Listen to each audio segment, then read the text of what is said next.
aniga saara 300 halaad wax ka yar layguma soo dhugdhukusayo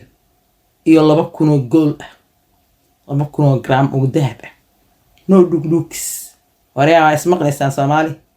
ya luqyada ka soo dhugdhukisaysan joojiya haddaydan 300 kalaad gamba yarto waa suuq beeleen waa weynka suuq baan yeelanay anaka waa weynka suuq leh gamba yar waad isbahdisheen you done kulan wacan saaxiibayaal halkaad iga daawanaysaan waa Asad Jaani aniguna waa saaxiibka Soomaalida Asad Jaani isku soo noqod wanaagsan oo xiiso leh waxaan inoo hayaa maanta muuqaal kale oo ku saabsan haddii dumarka da'dooda hore u badatay aad arki jirtay in lagu helo si fudud ama si bilaash ah haatan sheekadu waa ay ka duwan tahay kadib markii Safiya Tusmo oo ah abwaanad iyo waliba fanaanad Soomaaliyeed oo guur badan ku soo rafaaday lagu mehersaday 120 geela haatan waxa afka labadiisa soo furatay ayeeyada Safiya Tusmo ayadoona sheegtay inay tahay madax bannaan dhalinyarada badan ee haatan luuqa kala soo hadlayana aysan la soo hadli karin haddaysan ka bixineen 300 oo halaad oo geel ah haddaba barnaamijkaas ayaan rabaa inaan idinkula wadaago saaxiibayaal balse intaan u gudagelin fadlan marka hore channelka subscribe saaro videogana like saar sidoo kale page-keena Facebook isna follow soo dhaho si aad ula socotid muuqaalada halkaan aan soo gelino mahadsanid ayeeyada Safiya Tusmo oo baraha bulshada qabsatay saacadihii u dambeeyay kadib markii ay muuqaal iska soo duubtay ayadoona sheegaysa dhalinyaro badan oo dhanka luuqa kala soo hadla ama u soo haasawo taga kuwaas ayay digniin culus u dirtay ayadoona u sheegtay inaan lagu guursan karin wax ka yar 300 oo halaad in laga dhigo meherkeeda haddaba ayeeyada Safiya Tusmo ayaa arintan kaga daysanaysa sida ay sheegtay gabadheeda Safiya Tusmo taas oo gaartay heerka lagu guursado gabar ama meher lagaga bixiyo heerka u sareeyay taariikhda Soomaalida haddaba Safiya Tusmo ayaa wacdara ka dhigtay waayihii u dambeeyay dhanka sicirka meherka ee ragga ay ku mehersadaan gabdhaha Soomaalida haatanna waxaa sii badanaya gabdhaha Soomaaliyeed ee inta badan codsanaya in laga bixiyo meher qaaliya haddii kalena aan loo soo dhawaanin maamada ayeeyada ah ayaa sheegtay in gambaweynta dadka u taqaano ah dadka da'da ah haatan ay ka qiimo sareeyaan gamba yarta oo ah gabdhaha yaryarka ah sida ay sheegtay waxa ayna u cuskatay maadaama gabdhaha haatan ay qiimahooda hoos u dhigeen inta badan baraha bulshada lagu arko ayadoo sharaftooda dhulka ku jiidaya sidaa darteedna qiimo beel ku dhacay balse hablaha Soomaaliyeed ee da'dooda hore u badatay ayay sheegtay inay haatan haystaan fursadda ugu weyn inay yihiin kuwa ugu qaalisan hablaha Soomaaliyeed aanana la heli karin maadaama sharaftii iyo qiimihii dumarka Soomaaliyeed ay wax badan ka ogyihiin inay yihiin waay arag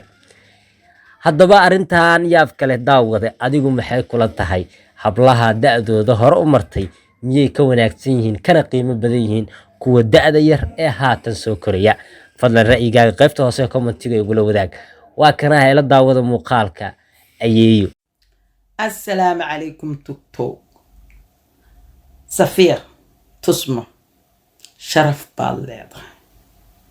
gamba yartii dhulka nugu jiiday qiimo tirtay waad naga celisay 120 halaad iyo waxaanu dahab ah well done aniga saara 300 halaad wax ka yar layguma soo dhugdhukusayo iyo 2,000 gool ah 2,000 gram oo dahab ah no dhugdhukis wareeyaa ismaqlaysaan Soomaali ya luqyada ka soo dhugdhukisaysan joojiya haddaydan 300 kalaad gamba yarto waa suuq beeleen waa weynka suuq baan yeelanay anaka waa weynka suuq leh gamba yar waad isbahdisheen you done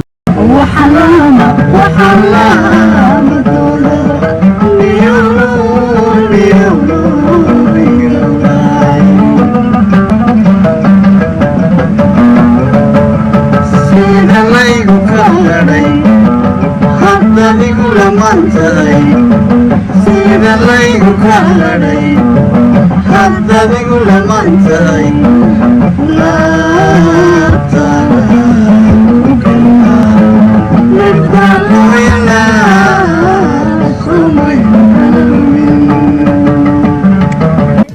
gobolladii bare qoraxay iyo jarar iyo doole iyo afdheer iyo godo iyo gobolladii xagga naga xigay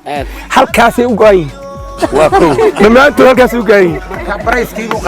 waxaana adduunka hore uga dhicin buu hirsameeyey waxaan u malaynayaa cabdilaahi taariikhdiisa ha ilaaliyaan ku dardaarmayaa inuuna xagga oonba bixin gaariga xagga u raacay khatar badan baa jirta 120 halaad gabadh lagu meheriyo taariikhda wili lama arag laakiin ku konton halaad halka geeli ku badan yahay geeli qabaan raggaas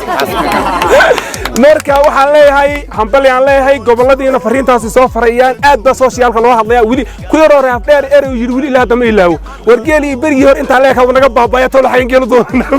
waa la helayaa gabdhaha marka intaasan ku soo gogay hambali aan leeyahay dhammaan insha Allah ilaahay ubad khayr qaba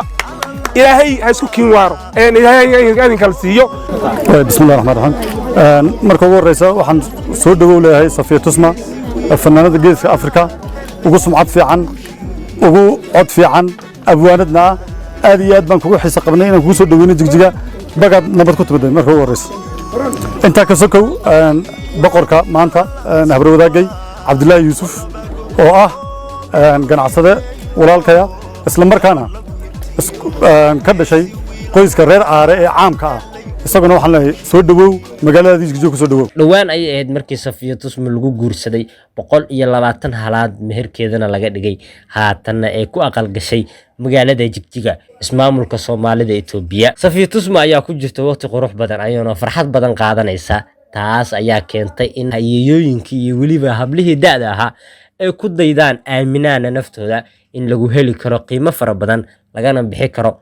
geel tiro badan taas ayaana keenaysa in haatan la dareemo in qiimaha hablihii waagii hore waaweynaa ee lacag la'aanta lagu guursan jiray haatan ay sheekadu sidaa iska bedeshay oo haatan sheekadu waxa ay maraysaa gabdhaha yaryar ayaa qiimad yare halka aada annaga da'da haddaadna soo aadiinna waxaana 200 300 oo halaad ahayn inaguma soo fiiri kartiin haddaba daawadayaal anigu ahaan waxay ila tahay qof walba qiimihiisa meesha uu geeyo ayay la ekaan kartaa maamadan ayayana dadka luuqa kala hadlaya fadlan ayayaha laga xishoodo haddii aan 300 oo halaad aadan diyaar u lahayn waayo ayayu digniinteeda si cad ay u sheegtay lama soo dambanin waxa la sugo waxa weeye wiilka geesiga ah ee ayaye ka bixi doona 300 oo halaad wad ku mahadsantiin daawadayaal sida u daawateen muuqaalkigan intaan muuqaalka xiga ku kulmayno waa saaxiibka Soomaalida Asijaan oo idin leh nooli kulantay